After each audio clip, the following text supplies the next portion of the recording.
El diablo según la Biblia. Origen, naturaleza y rol en el plan divino. El diablo, también conocido como Satanás, es una de las figuras más intrigantes y enigmáticas dentro de la teología cristiana y de la tradición bíblica. A lo largo de las Escrituras, su papel evoluciona desde ser un mero acusador y adversario hasta convertirse en la personificación del mal, el enemigo de Dios y la humanidad. Aunque no hay una sola descripción unificada del diablo en la Biblia, a través de diversos textos y tradiciones, se puede construir un retrato complejo de su origen, naturaleza y propósito en el marco del plan divino. Orígenes del diablo en la Biblia. El concepto del diablo no aparece de manera explícita en las primeras secciones de la Biblia, particularmente en el Antiguo Testamento.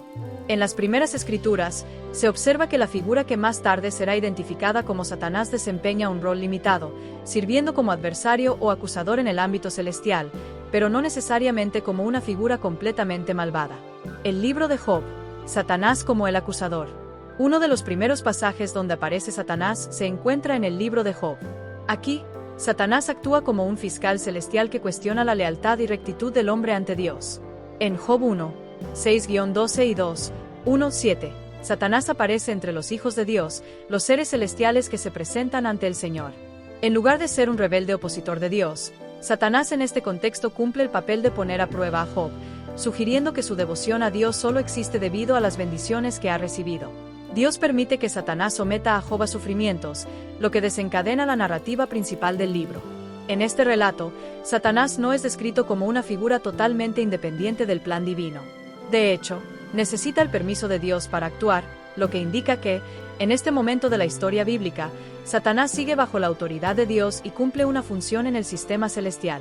No obstante, la imagen de Satanás como un ser cuyo papel es desafiar a los humanos y poner a prueba su fidelidad a Dios comienza a tomar forma. La serpiente en el jardín del Edén. Aunque la figura de Satanás no se menciona explícitamente en el relato de la caída de Adán y Eva en el jardín del Edén, Génesis 3, la serpiente que engaña a Eva es frecuentemente identificada en la tradición cristiana como una manifestación del diablo. Génesis 3, 1-7 describe a la serpiente como astuta, y su papel en la caída del hombre es uno de tentación y engaño. Es a través de la serpiente que la humanidad desobedece el mandato divino y queda sumida en el pecado. En el Nuevo Testamento, particularmente en el libro de Apocalipsis, esta asociación se hace explícita. Apocalipsis 12:9 se refiere a Satanás como la serpiente antigua, conectando de manera definitiva la figura del diablo con el tentador en el jardín del Edén. A través de este evento, Satanás pasa a ser visto como el origen del mal y el responsable de la entrada del pecado en el mundo. El diablo en el Nuevo Testamento, tentador y opositor de Cristo. Es en el Nuevo Testamento donde la figura del diablo se desarrolla más plenamente como el enemigo de Dios y la encarnación del mal. El término Satanás, del hebreo a Satán, que significa adversario, y diablo, del griego diabolos, calumniador o acusador, se utilizan con mayor frecuencia para referirse a este ser que ahora es visto como el opositor directo de la voluntad divina. Las tentaciones de Jesús. Uno de los episodios más significativos en los evangelios en los que aparece el diablo es el relato de las tentaciones de Jesús en el desierto, que se encuentra en Mateo 4, 1-11, Marcos 1, 12-13 y Lucas 4, 1-13. Después de su bautismo, Jesús es llevado por el Espíritu al desierto para ser tentado por el diablo. Durante 40 días, el diablo intenta hacer que Jesús se desvíe de su misión divina, presentándole varias tentaciones que apelan tanto a su humanidad como a su poder divino. Primero, Satanás le sugiere que convierta las piedras en pan para satisfacer su hambre, apelando a su necesidad física. Luego, lo lleva al pináculo del templo y lo insta a arrojarse, argumentando que los ángeles lo protegerán. Finalmente, le ofrece todos los reinos del mundo a cambio de que se postre y lo adore. En cada una de estas tentaciones, Jesús responde con las Escrituras, reafirmando su obediencia a Dios y rechazando los ofrecimientos de Satanás. Este episodio no solo presenta al diablo como un adversario directo de Jesús, sino que también lo caracteriza como un tentador astuto que busca desviar a los seres humanos, y, en este caso, a Jesús mismo, de su lealtad a Dios.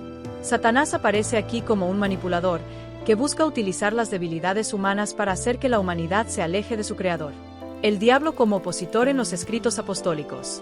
En las cartas apostólicas, el diablo sigue siendo descrito como el enemigo principal de los cristianos y de la obra de Dios en el mundo.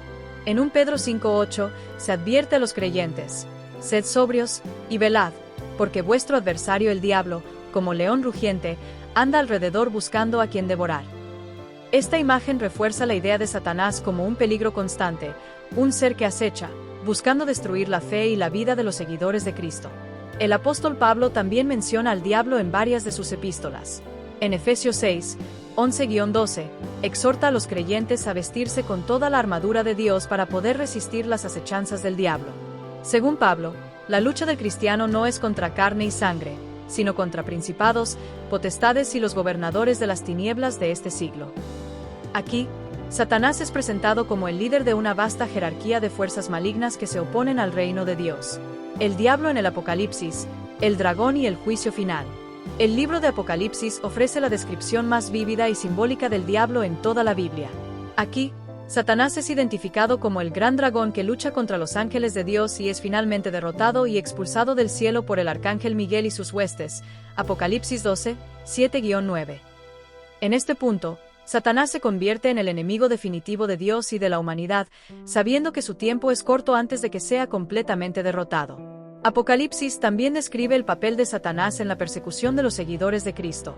En Apocalipsis 12:17, se dice que el dragón, enfurecido por su derrota, se fue a hacer guerra contra el resto de la descendencia de la mujer, que se refiere a los creyentes. Esto presenta al diablo no solo como el enemigo celestial, sino también como un perseguidor activo de la iglesia en la tierra.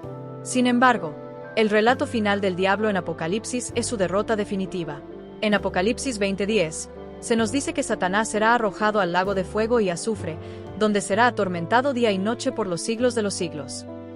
Este es el juicio final de Satanás, el cual marca el fin de su influencia en el mundo y la restauración del orden divino. A lo largo de la Biblia, la naturaleza del diablo se presenta de varias formas, desde un simple adversario o acusador hasta una figura cósmica que representa el mal absoluto.